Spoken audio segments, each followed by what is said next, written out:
नमस्कार दोस्तों, मैं विजय कुमार आपका स्वागत करता हूं आपके अपने YouTube channel true and details में। दोस्तों 31 अगस्त 2020 को डॉक्टर प्रणब मुखर्जी का देहांत हो गया है दोस्तों दिल्ली में। और भारत के पूर्व राष्ट्रपति डॉक्टर प्रणब मुखर्जी के से संबंधित 20 महत्वपूर्ण प्रश्न को इस वीडियो में कवर किया गया है दोस्तों। और बड़ी दुखद घटना हुई है दोस्तों। तो चलिए शुरुआत करते हैं हमारा क्वेश्चन के साथ।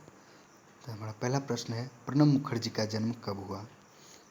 आंसर है 11 दिसंबर 1935 को पश्चिम बंगाल के बीरभूम जिले के मिराती गांव में हुआ था दोस्तों, याद रखिएगा 11 दिसंबर 1935 को। तो दूसरा प्रश्न की देखो पढ़ते दूसरा प्रश्न है, प्रणब मुखर्जी के पिताजी और माताजी का नाम क्या था? देखते हैं आंसर है इसका, पिता का नाम किंकर मुखर्जी था और माताजी का नाम राजलक्ष्मी मुखर्जी था दोस्तों, याद रखिएगा। चलिए तीसरे प्रश्न की ओर बढ़ते हैं। हमारा तीसरा प्रश्न, प्रणब मुखर्जी ने कानून की डिग्री किस विश्वविद्यालय से हासिल की थी? इसका आंसर होगा दोस्तों कोलकाता विश्वविद्यालय से। उन्होंने इतिहास और राजनीतिक विज्ञान में स्नातकोत्तर के साथ साथ कानून की डिग्री हासिल की थी दोस्तों, याद रखिएगा। तो चलिए आगे क्या बढ़ते हैं। उन्होंने अपने करियर की शुरुआत किससे पेशे से की थी दोस्तों? प्रणब मुखर्जी ने अपने करियर की शुरुआत कॉलेज के प्राध्यापक के रूप में किए थे और बाद में वह पत्रकार भी बने थे दोस्तों, याद रखिएगा, पत्रकार भी बने थे वो। चलिए आगे बढ़ते हैं। हम अगला प्रश्न देख लेते हैं। तो वीडियो अंत तक दिखे देखो दोस्तों, बहुत ही महत्वपूर्ण वीडियो है और उम्मीद है यह सबसे पहला वीडियो होगा। प्रणब मुखर्जी का राजनीतिक करियर कब शुरू हुआ था? आंसर 1969 में कांग्रेस पार्टी के राज्यसभा सदस्य के रूप में उनका राजनीतिक करियर शुरू हुआ था दोस्तों, याद रखिएगा 1969 में कांग्रेस पार्टी के राज्यसभा सदस्य के रूप में। तो चलिए छठे प्रश्न की ओर बढ़ते हैं। प्रणब मुखर्जी मंत्रिमंडल में कब शामिल हुए थे? आंसर है 1973 में औद्योगिक विकास विभाग के केंद्रीय मंत्री के रूप में मंत्रिमंडल में शामिल हुए थे दोस्तों, याद रखिएगा 1973 में। तो चलिए आगे कर बढ़ते हैं। प्रणब मुखर्जी पहली बार भारत के वित्त मंत्री कब बने थे? आंसर 1984 में। तो चलिए आगे कर बढ़ते हैं। हमारा अगला प्रश्न, किस पत्रिका के सर्वेक्षण में उनका मूल्यांकन विश्व के सबसे अच्छे वित्त मंत्री के रूप में किया गया? आंसर यूरोमनी 1984 में। यूरोमनी 1984 में यूरोमनी 19 पत्रिका थी और इसके सर्वेक्षण में उनका मूल्यांकन विश्व के सबसे अच्छे 5 अच्छे वित्त मंत्री में रूप में किया गया था दोस्तों, याद रखिएगा, विश्व के 5 सबसे अच्छे वित्त मंत्री के रूप में। तो चलिए आगे कर बढ़ते हैं। हमारा अगला प्रश्न, कांग्रेस पार्टी से निकाले जाने के बाद उन्होंने किस राजनीतिक दल का गठन किया था? आंसर है दोस्तों राष्ट्रीय समाजवादी कांग्रेस का गठन किया था 1986 से 1989 तक में।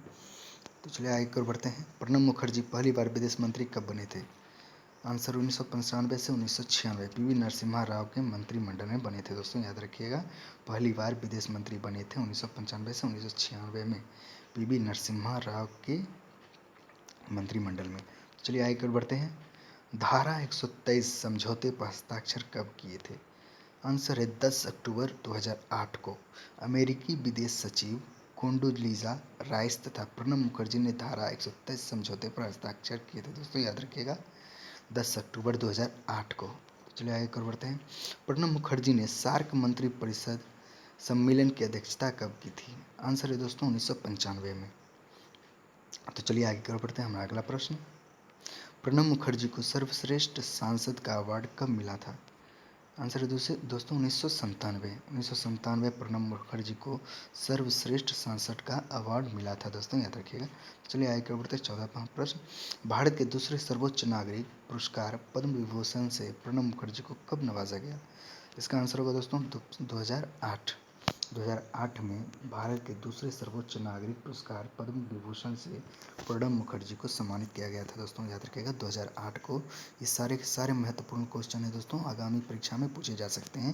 तो चलिए आगे बढ़ते हैं। हमारा अगला प्रश्न, प्रणब मुखर्जी को भारत रत्न से कब सम्मानित किया गया? तो इसका आंसर होगा दोस्तों ऑप्शन 26 जनवरी 2019 को। सॉरी दोस्तों, यहाँ 2019 लिखाना नहीं, 2019 लिखना था, तो इसके लिए सॉरी, याद रखिएगा 26 जनवरी 2019 को। तो चलिए आगे बढ़ते हैं। प्रणब मुखर्जी भारत के राष्ट्रपति कब से कब तक रहे? तो इसका आंसर होगा दोस्तों 25 जुलाई 2012 से 25 जुलाई 2017 तक वे भारत के राष्ट्रपति रहे थे दोस्तों, याद रखिएगा 25 जुलाई 2012 से 25 जुलाई 2017 तक। तो चलिए आगे की ओर बढ़ते हैं। प्रणब मुखर्जी भारत के कितने नंबर के राष्ट्रपति थे? तो इसका आंसर होगा दोस्तों ऑप्शन 13वें। वे भारत के 13वें नंबर के राष्ट्रपति थे दोस्तों, याद रखिएगा। तो हमारा राष्ट्रपति चुनाव में प्रणब मुखर्जी के प्रतिपक्षी प्रत्याशी कौन थे?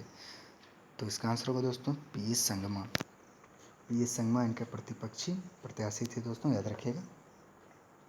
तो चलिए आगे की ओर बढ़ते हैं। प्रणब मुखर्जी द्वारा लिखी गई किताब का नाम क्या है? तो इसका आंसर होगा दोस्तों the coalition years. The coalition years 1996 से 2012। द कोलिएशन ईयर्स 1996 से 2012 प्रणब मुखर्जी द्वारा लिखे गए किताब का नाम है दोस्तों, याद रखिएगा। तो चलिए आखिरी प्रश्न की ओर बढ़ते हैं। हमारा आखिरी प्रश्न है प्रणब मुखर्जी की मृत्यु कब और कहाँ हुई? तो इसका आंसर होगा दोस्तों 21 अगस्त 2020 को दिल्ली में हुई थी दोस्तों, याद रखिएगा। 31 अगस्त 2020 को दिल्ली में 31 अगस्त 2020 को दिल्ली में हुई थी प्रणब मुखर्जी की मृत्यु। वे भारत के उपराष्ट्रपति थे और इनकी मृत्यु पर 7 दिन का शोक, राष्ट्रीय शोक भी रखा गया था, झंडा भी झुका दिया गया है दोस्तों, याद रखिएगा। चलिए दोस्तों, हमारा आज का 20 का प्रश्न कंप्लीट हुआ, जो कि बहुत ही महत्वपूर्ण था, भारत के पूर्व राष्ट्रपति से संबंधित था।